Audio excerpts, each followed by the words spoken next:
Herkese salam dostlar, mən Söyrab. Bugün sizlerle birlikte Nuspralda yeni vs atacağıq. Alanımızda bu adamdır.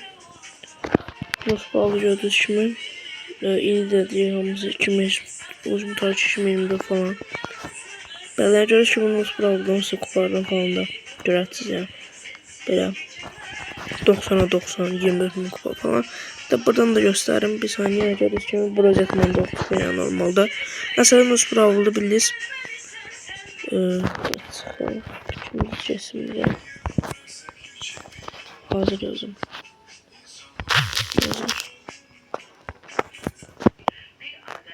Ciddi.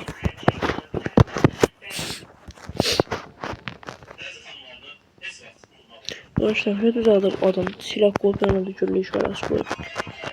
Şöyle bir eyvallah oldu.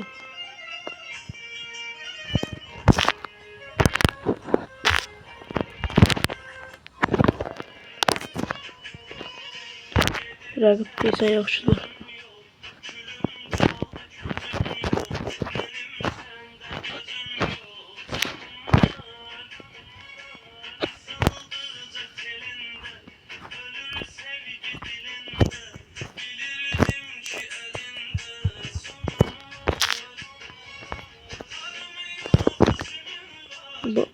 Bunda telefon niye yüzüne böyle vururaq? Aşağı vurum ki sola vurur. Niye öyle anlamam. Bir şey.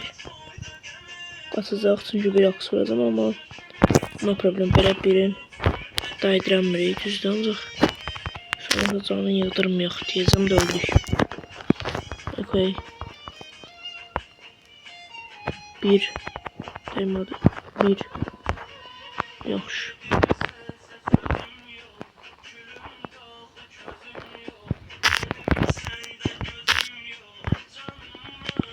Bir kill alacağım ya da все.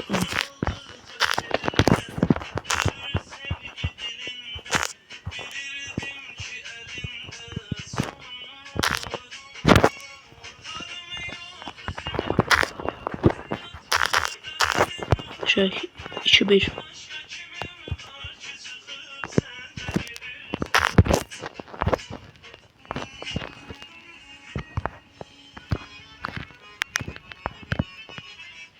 Burada buna gerek doğacak nazmal vurulacağız. O şu attı bize bir böyle tutak ve hop.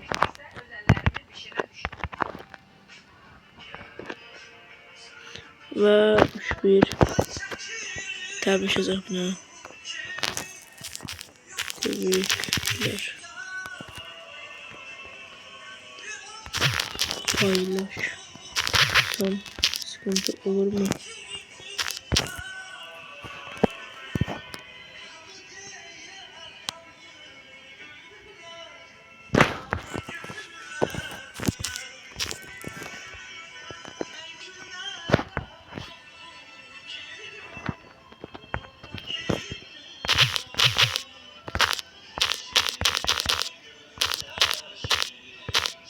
Bakmasın lazım.